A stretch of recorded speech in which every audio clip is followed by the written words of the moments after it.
Assalamualaikum warahmatullahi wabarakatuh. Salam sejahtera untuk kita semua. Ketemu lagi dengan saya, Apin Puliskirada Putri, di mata kuliah Metodologi Penelitian Bisnis. Untuk video kali ini, setelah kita kemarin membahas mengenai analisis kuantitatif lebih dalam, hari ini kita akan membahas mengenai analisis kualitatif. Baik, langsung saja masuk kepada materinya. Ya, analisis data kualitatif ya.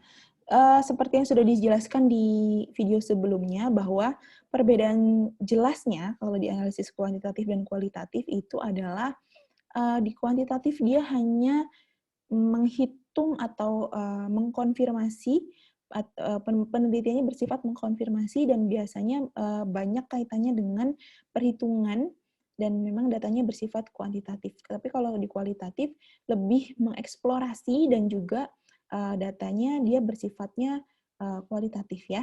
Langsung saja masuk kepada slide berikutnya. Apa saja hal-hal yang perlu diperhatikan dalam analisis kualitatif?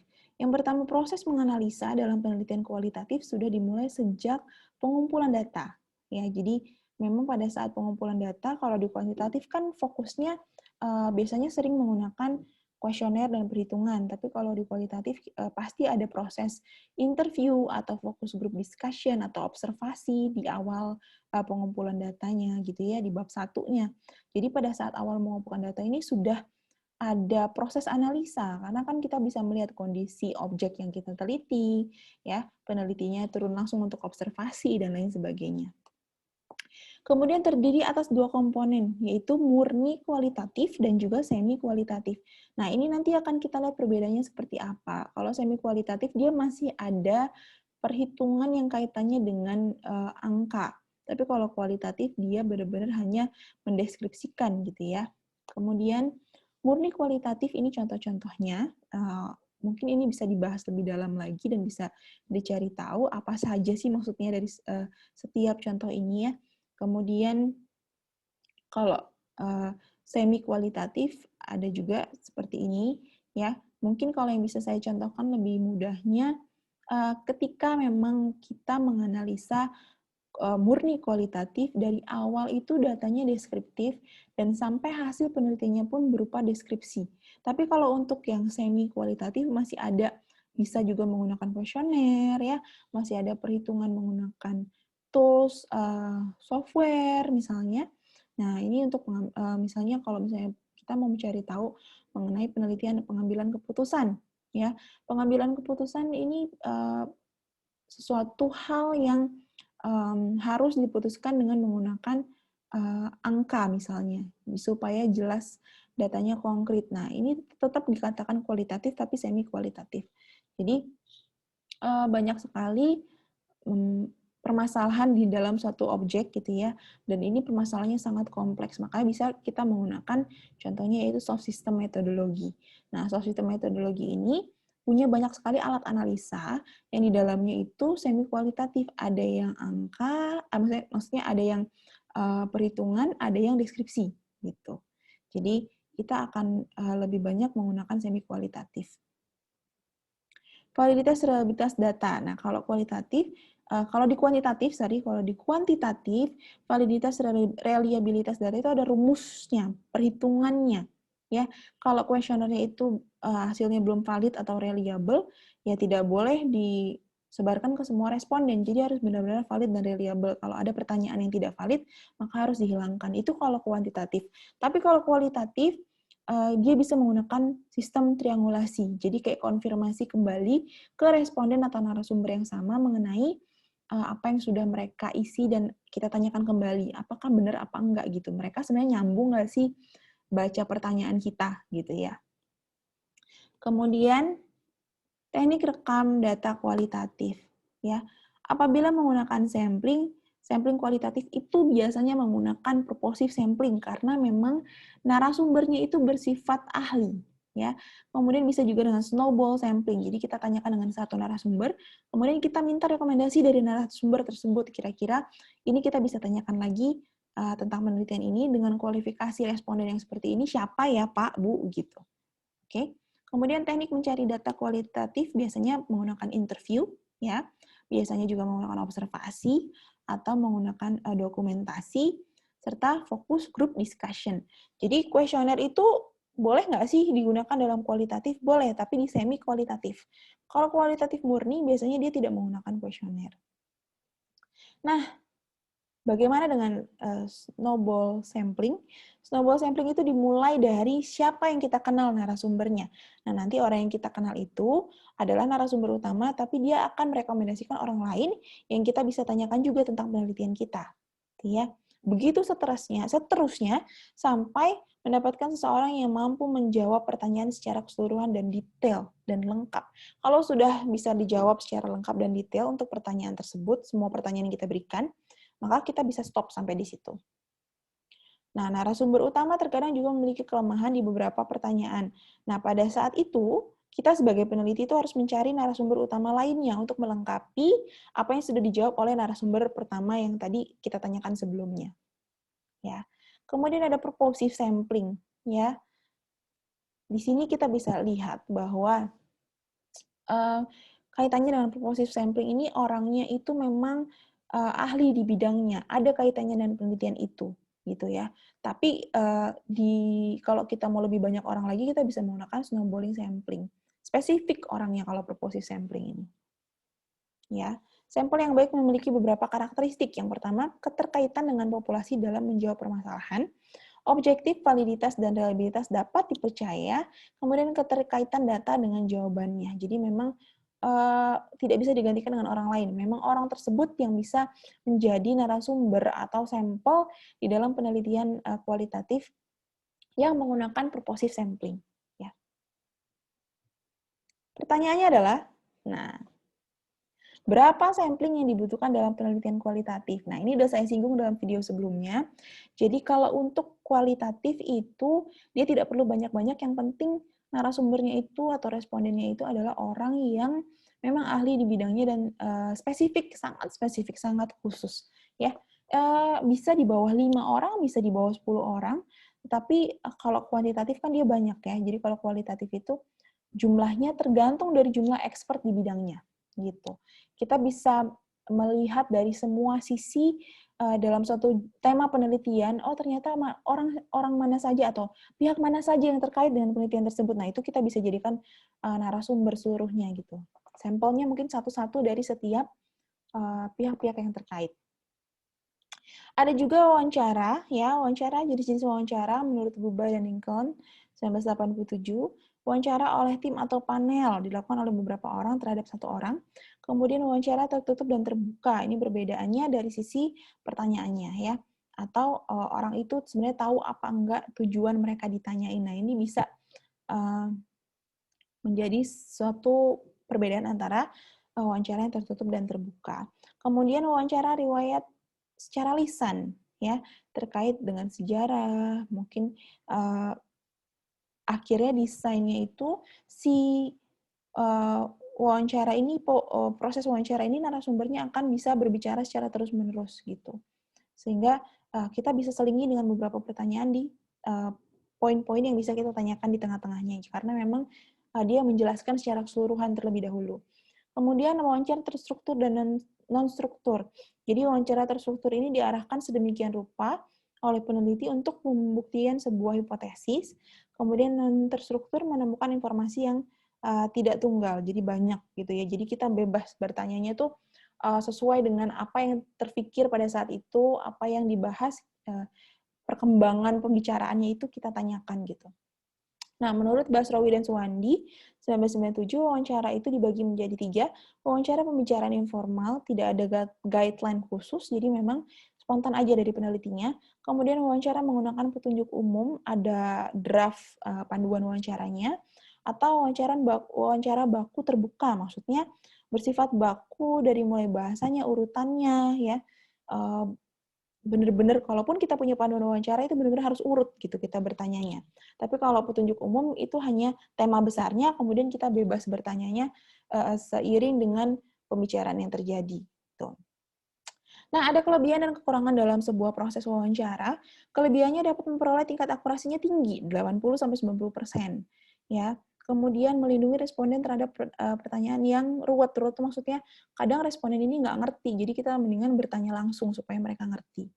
Kemudian melakukan observasi sekaligus, karena pada saat wawancara kita bisa melihat gerak-gerik dari responden tersebut, gitu kan. Kemudian ada fleksibilitas, karena dapat mengulangi pertanyaan kapanpun. Jadi kalau misalnya kita rasa pertanyaan itu belum terlalu detail jawabannya, kita bisa tanyakan kembali, gitu. Kemudian bisa menggali informasi yang nonverbal. Jadi dari cara dia membawa diri, cara dia bertutur kata, dan lain sebagainya. Tata urutan pernyataan bisa diatur sedemikian rupa, tergantung dari kondisi antara si yang mewawancara dengan yang diwawancara. Kemudian bisa juga dengan spontan, mampu mencakupi semua pertanyaan dan bisa memilih waktu wawancara. Misalnya sesuai dengan yang bisa diluangkan waktunya oleh yang akan diwawancara dan juga bisa juga di tempat posisi si yang diwawancara itu. Jadi kita bisa datang, misalnya di kantor tertentu kita mau wawancara manajernya, maka kita bisa izin untuk bisa datang ke sana dan wawancara beliau di lokasi gitu. Kemudian kekurangannya biasanya ongkosnya mahal karena kaitannya dengan ahli, kemudian kita harus datangi lokasinya dan lain sebagainya. Waktunya akhirnya lama yang digunakan karena mungkin menginterview satu orang itu inti-inti pertanyaannya itu bisa didapat setelah kita berbicara 1 jam lebih, misalnya seperti itu. Padahal pertanyaannya hanya 3. Kemudian bisa karena banyak faktor subjektivitas yang masuk. Bias karena banyak faktor subjektivitas yang masuk, karena kita menginterview satu orang per orang ya, individual. Jadi mungkin ada subjektivitas dari orang tersebut yang akhirnya tercampur dalam jawaban dari wawancara kita. Kemudian tidak ada kesempatan untuk berkonsultasi dengan beberapa catatan terhadap hal-hal yang membutuhkan ingatan. Jadi inilah kenapa akhirnya pada saat wawancara itu kita meminta izin untuk melakukan perekaman.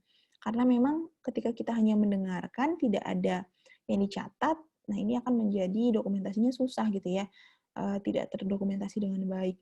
Ya, kadang juga bisa kalau misalnya interviewingnya atau yang diwawancara ini sedang tidak baik situasinya, kondisinya, jadi mungkin dapat menyinggung beliau ketika ada pertanyaan yang salah. Kemudian tidak ada standarisasi model pertanyaan, jadi bebas aja mengalir ya. Kemudian respondennya juga sulit kita bisa akses atau kita peroleh karena belum tentu semua orang mau kita wawancara. Gitu. Oke. Kemudian pertanyaannya adalah kapan hasil wawancara dikatakan valid dan penelitian dapat berhenti dalam melakukan aktivitas ini? Ya, proses proses analisis data dalam analisis kualitatif itu ada proses namanya triangulasi. Jadi kita mengkonfirmasi kembali apa yang sudah kita tanyakan, apa yang sudah kita observasi sebelumnya kepada responden atau narasumber tersebut sehingga ini kita bisa nyatakan ini valid bahwa memang sama persepsinya beliau dengan apa yang kita tulis gitu. Nah, next ada observasi. Karakteristiknya peneliti dapat mendokumentasikan dan merefleksikan secara sistematis kegiatan dan interaksi subjek penelitian. Sebenarnya apa yang diobservasi dalam proses observasi? Semua yang dilihat, didengar, dan dirasakan oleh indera secara empirik. Kemudian validitas data tergantung pada observer. Jadi tergantung pada kita sebagai peneliti atau observernya, gitu ya. Kalau memang subjektivitasnya tinggi, maka penelitian itu akan menjadi subjektif dan akhirnya kita harus melakukan proses triangulasi, gitu ya.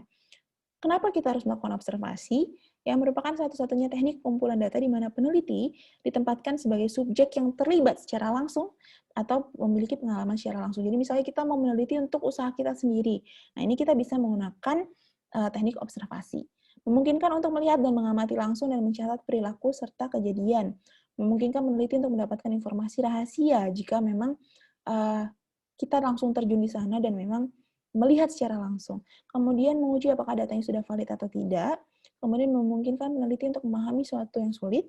Dalam kasus-kasus tertentu, observasi merupakan satu-satunya teknik memperoleh data. Ya, contohnya kalau dalam psikologi, psikolog gitu ya, ilmu psikologi ya, mengamati seorang bayi yang menangis. Nah, kan kita nggak mungkin kan melakukan wawancara atau seperti apa ya, satu-satunya cara adalah observasi. Kecuali kita mau meneliti ibunya gitu kan.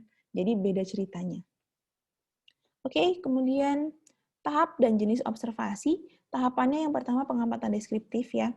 Ini eksplorasi secara umum, kemudian pengamatan terfokus, kelanjutan dari yang deskriptif tadi, dan dia lebih detail untuk rincian-rincian tertentu gitu ya. Kemudian pengamatan terseleksi, diperlukan dalam analisis komponen-komponen yang diamati. Jadi kalau tadi secara keseluruhan, sekarang lebih detail lagi untuk komponen-komponen di dalam sebuah objek penelitian. Kemudian jenis observasinya ada terbuka, dilakukan pada tahap awal, tidak bisa dijadikan observasi yang valid ya. Kemudian terfokus, sudah memiliki rujukan atau tema yang akan diobservasi, terstruktur, ada pedoman pengamatan, sistematik, dilakukan lebih rinci dan terstruktur.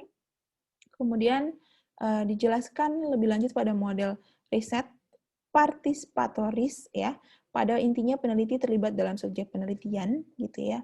Kemudian non partisipan peneliti berdiri sebagai pengamat independen. Jadi kalau observasi berperan serta itu dia peneliti itu adalah orang yang terjun langsung di dalam objek penelitian, tapi kalau non partisipan dia hanya sebagai observator gitu ya, pengamat yang independen.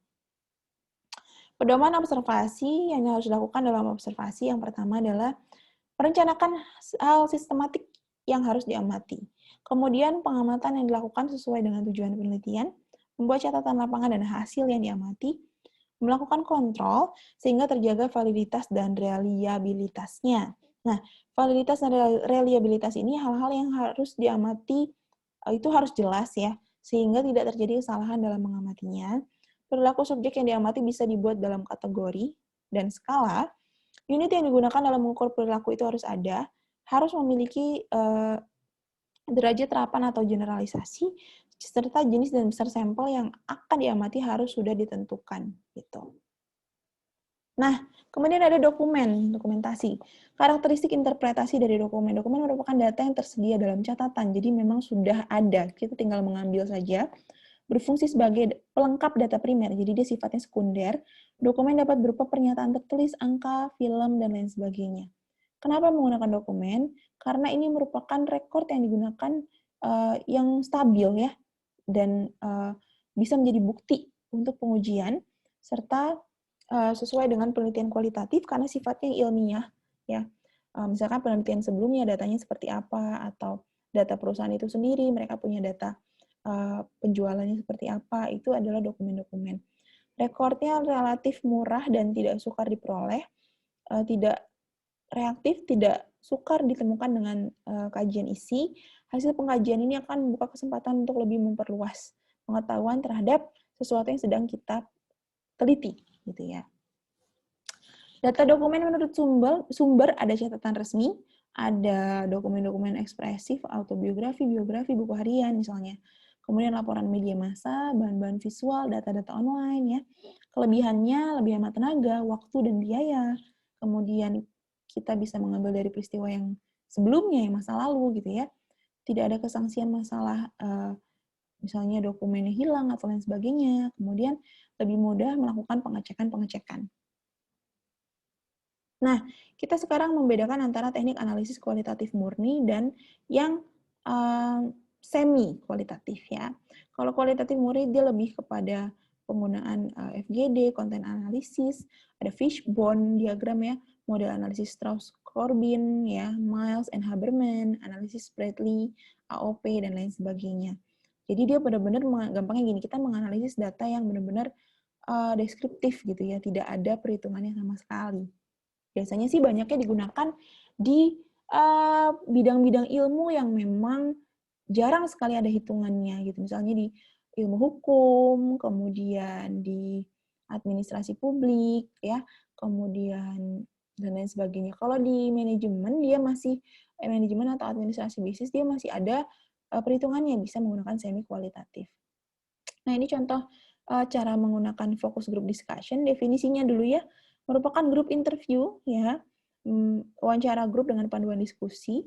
Kemudian karakteristiknya sejumlah orang yang memiliki karakteristik tertentu memberikan data tentang sifat atau keadaan kualitatif dalam sebuah diskusi yang terfokus. Jadi kalau FGD kan kita nggak mungkin dapat datanya berupa kuantitatif ya, kita benar-benar memotret atau mengumpulkan data yang disampaikan oleh semua orang yang ikut dalam FGD tersebut. Kemudian tidak bertujuan untuk mencapai konsensus atau memecahkan masalah, jadi kita benar-benar mengeksplorasi suatu kondisi, tidak bertujuan memberikan rekomendasi atau keputusan, dan asumsinya bahwa setiap individu itu memiliki kelemahan, dan suatu grup diharapkan memberikan pengaruh yang secara langsung, dan intersubjektif selalu mendekati kebenaran yang terbaik. gitu ya. Anggotanya biasanya 4-6 orang atau 7-10 orang, dipilih berdasarkan keahliannya, pengalamannya, kemudian fokus terhadap masalahnya, apakah dia tokoh atau dia masyarakat awam dan lain sebagainya. Tapi semua pihak yang mewakili suatu kondisinya mereka masing-masing itu kita gabungkan dalam sebuah FGD, ya. Tahapan analisis FGD itu melakukan coding terhadap sikap pendapat peserta yang memiliki kesamaan, menentukan kesamaan sikap dan pendapat berdasarkan konteks yang berbeda, menentukan persamaan istilah yang digunakan, melakukan klasifikasi dan kategorisasi terhadap sikap dan pendapat peserta, mencari hubungan di antara masing-masing kategorisasi, kemudian menyiapkan draft laporan FGD. Nah, FGD ini sering sekali digunakan dalam proses rekrutmen bekerja.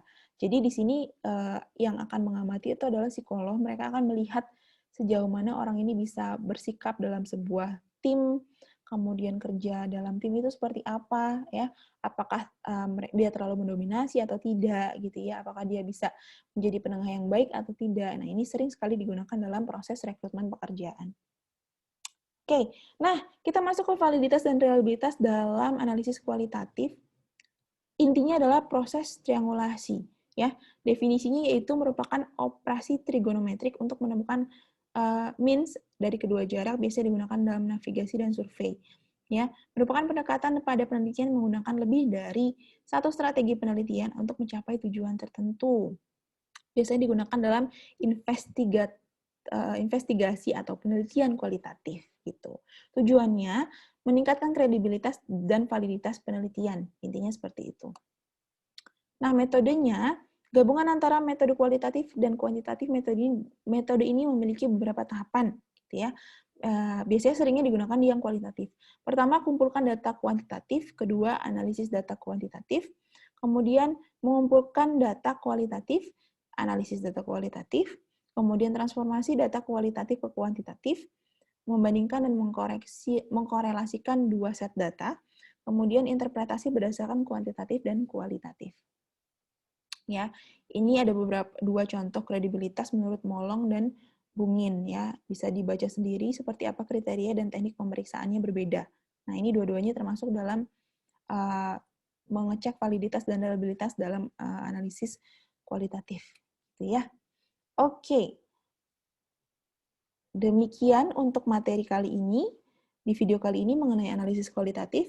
Mohon maaf kalau ada salah-salah kata. Silakan kalau ada pertanyaan bisa di kolom komentar maupun di grup WhatsApp. Ya, saya akhiri. Wabillahi taufiq wa hidayah. Wassalamualaikum warahmatullahi wabarakatuh.